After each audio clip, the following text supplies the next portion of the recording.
boy. Well, all right, everybody. Welcome to another episode of 100 Yards of Football.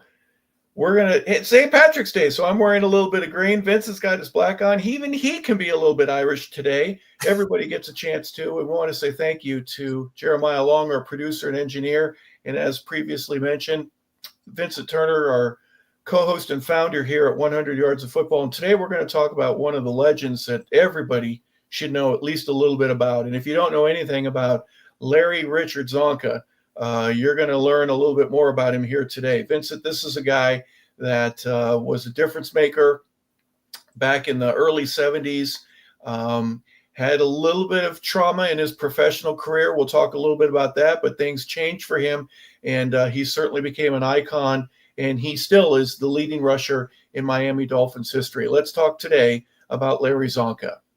All I have to say is two words: old school. The way you played the running back position in the 70s, there wasn't a lot of juking. There wasn't a lot of speed at that time. It was straightforward, toughness, dedication, run instincts. If you want to talk about a guy that literally you had to label as an inside runner, Larry Csonka. The leg balance, just everything about him just breathed toughness. And the one thing that I came across, Mr. Larry Csonka, I was a 6-year-old. Watching the 1966 Gator Bowl between Tennessee and Syracuse. And I was watching the game only because Floyd Little was getting a lot of hype that year. But they had a fullback that was doing a lot of blocking, and his name was Larry Csonka. And also there was a wide receiver on that team that was kind of fast. A lot of people don't even remember his name, Tom Coughlin. Back to you, Harp. Well, Larry Richard Csonka was born on Christmas Day in 1946. So he is a baby boomer, one of 6 children there in a Hungarian family. He was born just outside of Stowe, Ohio, which is a suburb of Akron. He was a fullback and a defensive end in high school when he played, also a wrestler. As a freshman and a sophomore, he ends up being a defensive end because of his size. He's 6'3". He weighed about 235 pounds in his NFL days. So let's just assume he was about 215, 220, still a big kid for that time. And there was a kickoff return where someone had been hurt, and they said, "Hey, Csonka, go in there and go help us on this play." Well, the kicker for the other team ends up mishitting the ball, and it goes right to Larry. And instead of falling on it, which a lot of guys do, he lowers his shoulders, he leans forward, and he starts running. He goes, "I remember I bounced off at least 2 people, and then I got tackled a little bit further. It wasn't a game breaker. I didn't score the touchdown or anything like that, but a light bulb in his head was ignited for the first time, and he loved carrying the football. And he didn't want to play on defense anymore, even though he still did at the high school level.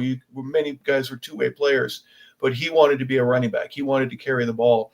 And that's one of the first areas of Larry's early life that was influence. Bronco Nagurski was another guy. He got to meet Bronco when he was a kid. He was about 8 feet away from the man when he had an appearance, and Larry was there, and he just wanted to be around him. There's always that saying that, be careful when you meet your heroes. But that didn't bode for Larry Csonka. He was delighted that he got to meet his hero, and he ended up breaking quite a few of his records, but he played well enough at the high school level, Vincent. He was recruited by several different schools, but talk about why he went up north and ended up at Syracuse. He went up north simply because, if you know, back then, up east, football was about pounding.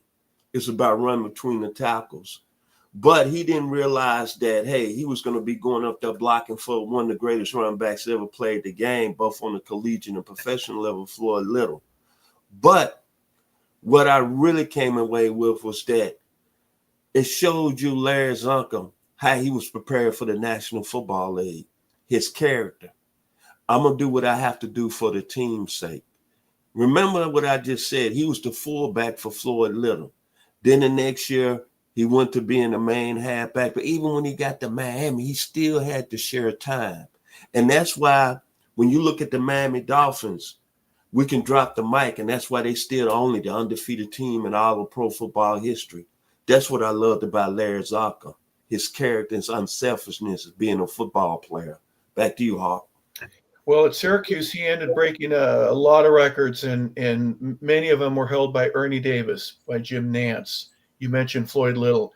There was a gentleman named Jim Brown, and Larry did a fantastic job. Rushed for 2,900 yards in the 3 years that he got a chance to play.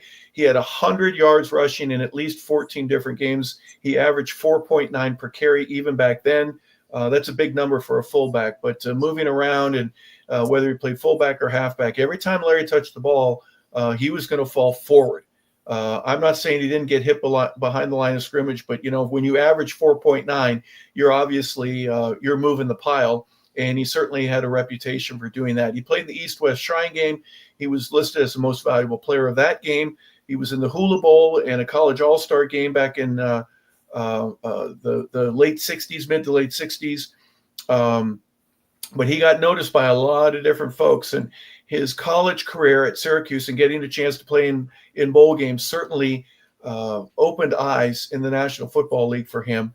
And his career as a Dolphin started in 1968. He was in the common draft, and he was the first pick there that year. So Larry's pro career, started with a bang, if you will, and great expectations were made for him early on in the Dolphin organization. What I liked about it is I just mentioned, you think about the Dolphins teams, the teams that won back-to-back Super Bowls and the only undefeated team. Well, you think about the speed they had with Mercury Mars. You think about the flexibility they had with Jim Kick. But Larry Csonka was like the icing on the cake. When he got the ball, there was a nickname he had, Stay on His Feet. Remember the nickname, Stay on His Feet, because when I remember Larry Csonka, as you just mentioned, Harper, good point, I never saw him get tackled for a loss. Every time I saw him carrying the ball during that time, he was falling forward. And then in the Super Bowl, the second Super Bowl, the Dolphins won back-to-back over 143 yards against the Vikings, and he was a Super Bowl MVP. A tremendous football player that he wasn't going to run away from you. He wasn't going to do no juking. He was just going to go straight to the hole. Toughness, as I just mentioned, dedication. And one thing that we had this saying in the hood as a opposing player from another neighborhood, man, he got a reputation. I don't know if I want to tackle Larry Csonka because he going to bring that heat. And I'm going to feel it after the play. Back to you, Hawk.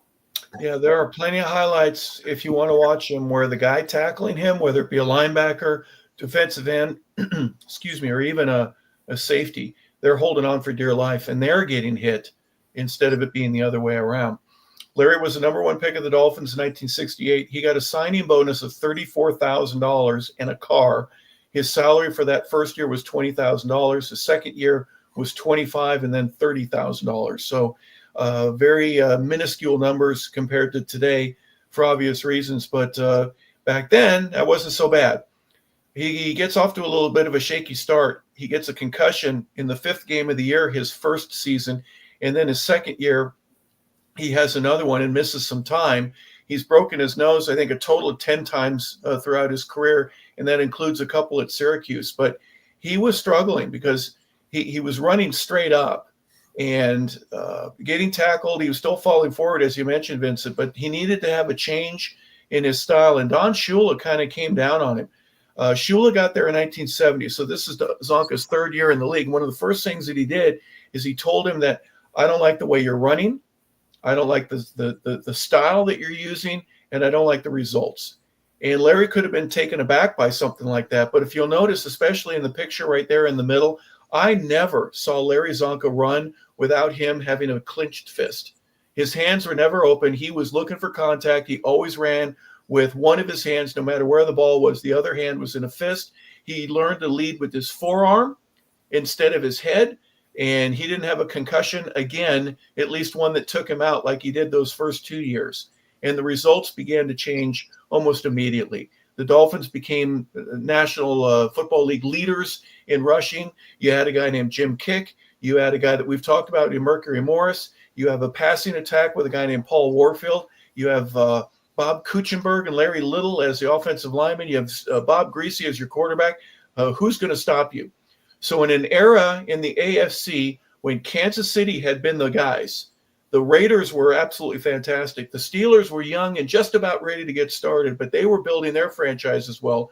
You look at the Colts moving from the NFL to the AFL, if you will. They were a member of the AFC. They switched over. There was a lot of competition. Even Denver, who had a great team, they would finish second or third almost always in terms of how the playoffs figured.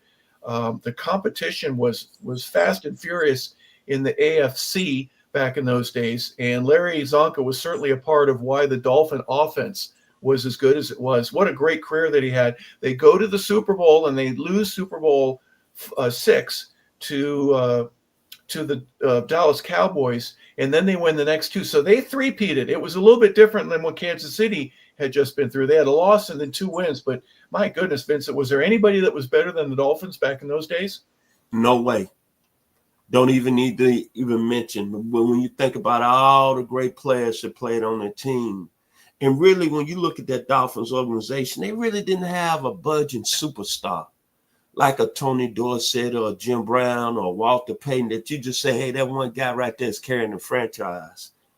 They had a collection of players that brought everything to the table. And as I just said, what I liked about Mr. Csonka, he was one of the most unselfish football players that played in college or on the professional level.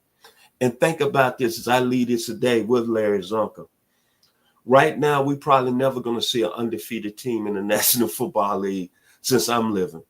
But think about the players on that team that people don't never really mention no more. Nick Bonaconte, Manny Fernandez, the legend himself for the University of Georgia, Jake Scott and Bill Stanfield, Norm Evans, Larry Little. As you mentioned, Mr. Harper LaBelle, Paul Warfield, Howard Twiddley out of Tulsa University. But when you look overall at the team and you look at that undefeated team, and I know kudos to the legend himself, give him love today. He went to glory a couple of months ago in Mercury Morris. He always say it's time to pop the champagne because we still 17-0. But you know what? A lot of that wouldn't have happened if that young man right there on that screen, Mr. Larry Csonka, wouldn't have been a part of it. Kudos to Mr. Csonka, one of the toughest pound-for-pound running backs that ever played in the National Football League. Back to you, Harp. Yeah, his career was absolutely outstanding. It wasn't just the Super Bowls, but early in his career, right? 68, 69, they kind of struggled. 70, they started turning things around. He played in all 14 games in 70, 71, 72, 73, and they win 2 Super Bowl championships in 72 and 73, both those years. In 74, things got a little bit different. The World Football League came around, and so after that 74 season, Jim Kick and Paul Warfield and Larry Csonka, all 3 signed to play in the World Football League. Larry was given a $1.1 million guaranteed contract to play for that. And then the World League disbanded after that first season. The second year, they just they didn't have enough money. They couldn't do it. So he comes back and he plays with the New York Giants for 3 years. And then finally in 79, he gets to one more chance to go back to Miami. Has a pretty good career ending season there in 1979. Runs for a little over 800 yards. He had the lowest per carry total in his career at 3.8 yards, but he ended up averaging 4.3 yards. He had 8,081 yards in his career, 64 touchdowns on the run. He had an additional 4 receiving, but what an amazing career. And one of those guys that he was going to punish you. If you tried to tackle him, you were going to get hurt. And you were going to be on the ground just as much as him. And it took everything that you had. And usually it took one of your buddies to bring that man down. Bad Leroy Brown, Larry Csonka, the baddest man that played running back for the Miami Dolphins, as I just mentioned, pound for pound, one of the toughest running backs to play in the National Football League. Back to you, Hawk. Yeah, real quick, when his football career was over, he got involved in television a little bit. He's had a hunting and fishing show from Alaska for years, and he ended up moving there. It was one of the loves of his life doing that, but he was also on American Gladiators. He was on some other shows. He was a movie star. He was in Midway and some other movies that were out. So he kept himself busy after that career, but really for over 30 years now, he's had the fishing and hunting show. Had a near disaster there where they needed to be rescued. There was a bunch of a huge storm and a bunch of folks on one of the boats that he was on. I think there were about 10 people.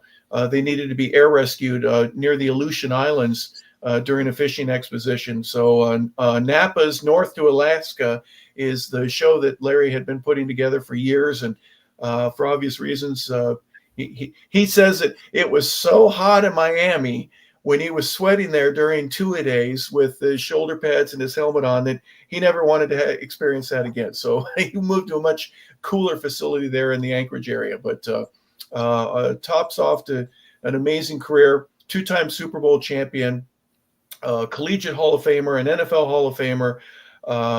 He was a Super Bowl MVP. He was the comeback player of the year in 1979. First team All-Pro 2 times in his career. He was second team All-Pro as well. 5 times he ended up going to the Pro Bowl. He's in the Miami Ring of Honor. His number 39 was retired. He's in the Dolphins Walk of Fame. And for obvious reasons, he holds many Syracuse collegiate records as well. He is Larry Richard Csonka. What you have to say is greatness. I'm going to repeat it one more time. Bad Leroy Brown, the baddest man in the whole damn town. I wouldn't want to tackle Larry Csonka. I'm going to tell you right now, point blank, because you're going to come away with a headache. Back to your Harper. Yep, he was meaner than a junkyard dog. At 6'3", 235 pounds, give or take, one of the biggest fullbacks, certainly of the era that he played in. And we are all the better for having Larry Csonka be a part of the National Football League. So for Jeremiah Long, our producer and engineer, for Vincent Turner, I'm Harper LaBelle. Happy St. Patrick's Day, everybody. We want to give you a little bit of aqua green with the Miami Dolphins and obviously with the Syracuse Orangemen. We want to honor Larry Csonka here today on the show. So for everybody, I want to say thank you for tuning in to 100 Yards of Football. Have a fantastic day, everybody.